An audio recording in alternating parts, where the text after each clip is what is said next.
जय गिरनारी। आज के सत्संग के माध्यम से हमारे ऋषि कुमार निकुंज ऋषि का प्रश्न है कि मोक्ष को कैसे समझे।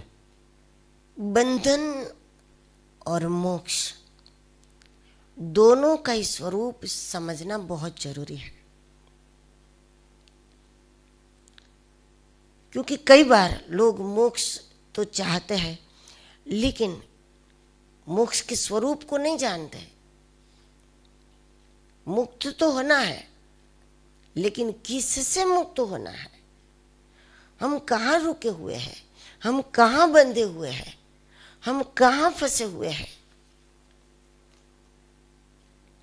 कोई डोरी तो दिखती नहीं कि जिस डोरी से हम बंधे हुए हैं, कोई दरवाजा नहीं दिखता कि जहां पर हम कैद हैं। बावजूद उसके कहते हैं कि बस मुझे मोक्ष मिल जाए।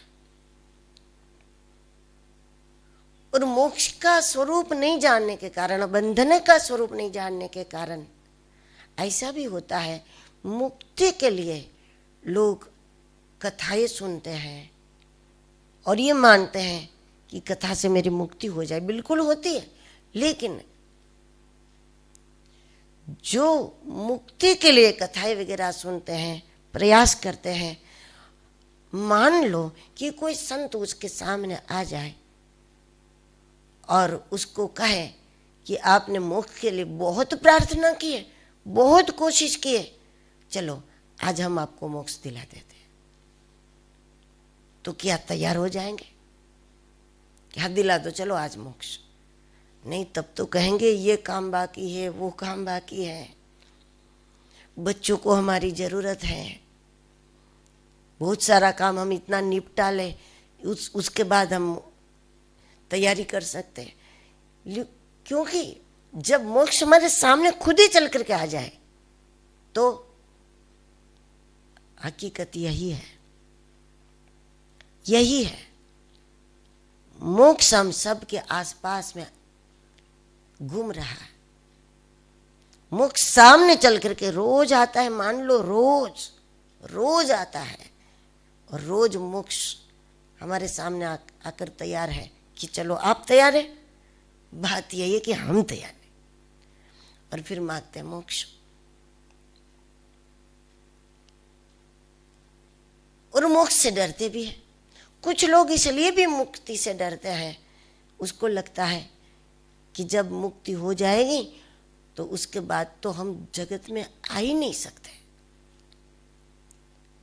और फिर इच्छा भी हो गई, आना जरूरी भी लगा, तो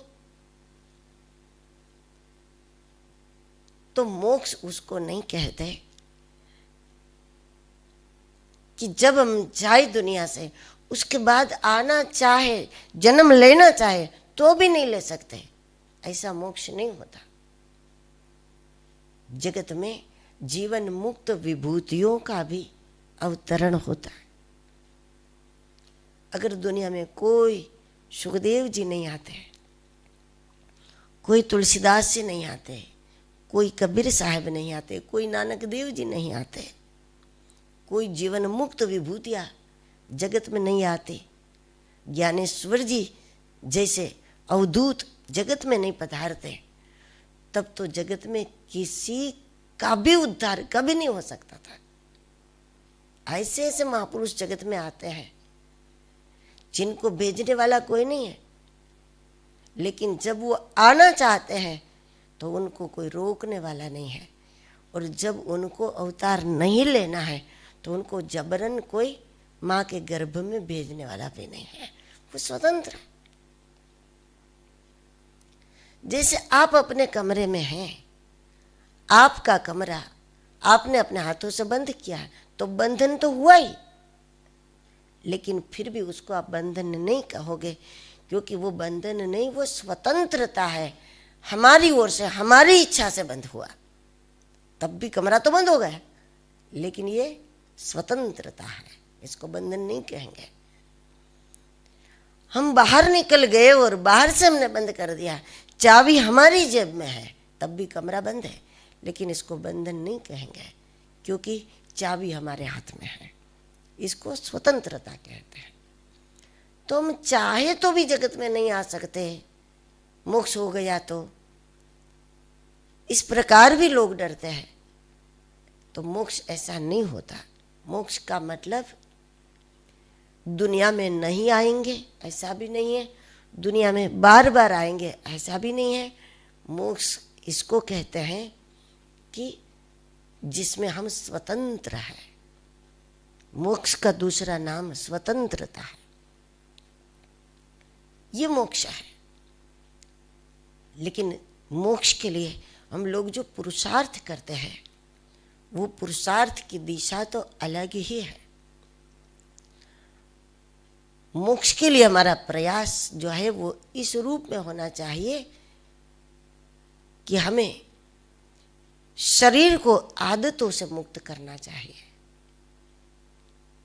शरीर जिस गर्मी में रहने का आदी हो जाता है, जिस ठंड में रहने का आदी हो जाता है, जिस प्रकार के सुविधाओं में रहने का आदी हो जाता है, जिस प्रकार के स्वाद का आदी हो जाता है, फिर वो चीज न मिले तो व्याकुल हो जाता है हमारा मन।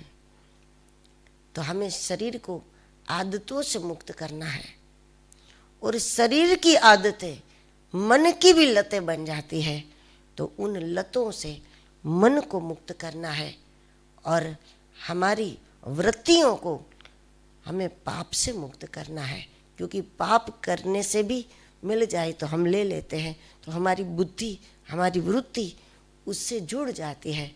तो हमें अपनी वृत्तियों को पापों से मुक्त करना है, शरीर को आदतों से मुक्त करना है, और मन को भी हमें उन लतों से मुक्त करना है जिसके बिना हम जी सकते हैं, अच्छे से रह सकते हैं, लेकिन केवल और केवल मन के तूफान के कारण हमें उसके लिए दौड़ना पड़ता है।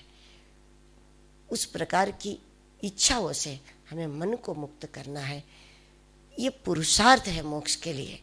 और इस प्रकार का पुरुषार्थ करेंगे तो धीरे धीरे अभ्यास हो जाएगा, हम जीते जी मुक्ति का आनंद ले पाएंगे।